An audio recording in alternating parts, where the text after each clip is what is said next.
नमस्कार, आप सबका एक बार फिर स्वागत है एक नए वीडियो के साथ।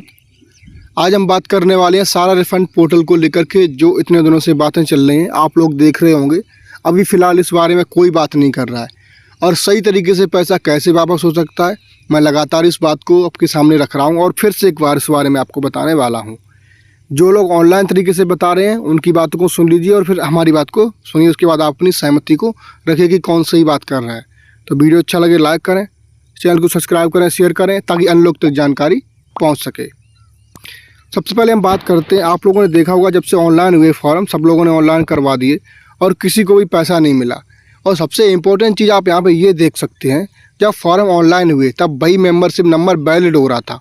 उसके बाद उसी मेंबरशिप नंबर को अगर आप दोबारा से जब डालते हैं, जब से रिसबमिशन का ऑप्शन दिया था उसमें वो नंबर इनवैलिड हो रहा है। आप इस चीज़ को नोटिस करिए, ऐसा कैसे हो सकता है? जो चीज़ पहले वैलिड थी, पोर्टल सरकार का है और CRCS पोर्टल का है, तो उसमें ये चेंजेस कैसे हो सकता है? ज़ाहिर सी बात है, वो लोग खुद ही नहीं चाहते किसी का भी फॉर्म जो ऑनलाइन हो पाए और रिसबमिट हो पाए, और इस बात को कह के दबा दिया जाएगा कि आपका जो फॉर्म है वो गलत है और आपके पास जो डॉक्यूमेंट है वैलिड ही नहीं हो रहे हैं। दूसरी बात, अगर आप लोग पैसा वापस करना चाहते हैं, ज़ाहिर सी बात मैंने पहले ही बोला था, अभी भी कहीं कहीं ऐसा सारा का ऑफिस जो है खुल रहा है। ठीक है, आप लोग देखे होंगे जिले स्तर पर कहीं ना कहीं अभी भी जो है खुल रहा है वहाँ पर ऑफिस उनका।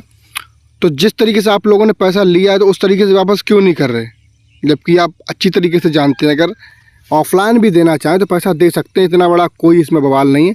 अब कोई इसके बारे में बात भी नहीं कर रहा। जो लोग ये कह रहे थे पहले, जब मैंने वीडियो बनाया था कि ऑफलाइन भुगतान कर देना चाहिए ऑफिस से, तो वो लोग बोल रहे थे, अब वो एजेंट होंगे या सारा से जुड़े लोग होंगे, मैं नहीं कह सकता, तब वो लोग ये कह रहे थे कि इससे बहुत बड़ा बवाल हो जाएगा, हंगामा बहुत होगा। तो ऐसा कभी नहीं हो सकता। कोई भी इतना फालतू नहीं है जो लड़ने के लिए जाएगा।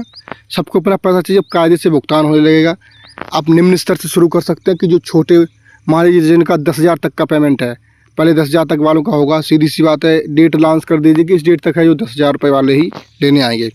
उसके बाद आप दूसरी डेट जारी कर सकते हैं कि इस डेट तक आप 20,000 रुपये वाले लेने आएंगे या 20 से 25,000 वाले लेने आएंगे। इस तरह से आप जारी कर सकते हैं। उसके बाद आप बता दीजिए कि अब हम 40,000 तक वालों का भुगतान कर रहे हैं, तो 40,000 वाले लेने जाएंगे।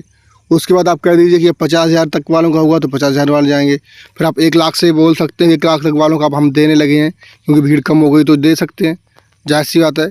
और अब एक चीज़ और इम्पोर्टेंट मैं आपको बता दूं, जो लोग भी जमा करते हैं सबको मन में ये सवाल है, और सारा CRCS पोर्टल के लोग भी सोच रहे होंगे, तो आपने जो उस पैसे से मुनाफा कमाया है वो तो सारा ने लिया, किसने लिया किसी को नहीं पता है। सीधी सी बात है, सारा ने तो लिया होगा जब उनके पास पैसा था।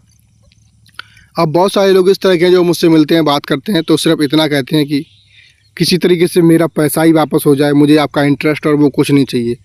तो इसमें भी कोई दिक्कत होने वाली नहीं है। आप पहले ये बोल करके इस तरह से कि किससे वापस कर सकते हैं कि आपका जो भी अमाउंट है वो ही हम वापस करवा रहे हैं, तो बहुत बड़ी बात हो जाएगी सरकार के लिए भी इसमें कि कम से कम पैसा तो वापस हो गया। वरना ऐसी बहुत सी कंपनियाँ थी जो आईं और पैसा लेके भाग गईं। तो इसलिए सभी लोग प्रयासरत रहें और ऑफलाइन भुगतान के बारे में लगातार बात करते रहें। धन्यवाद।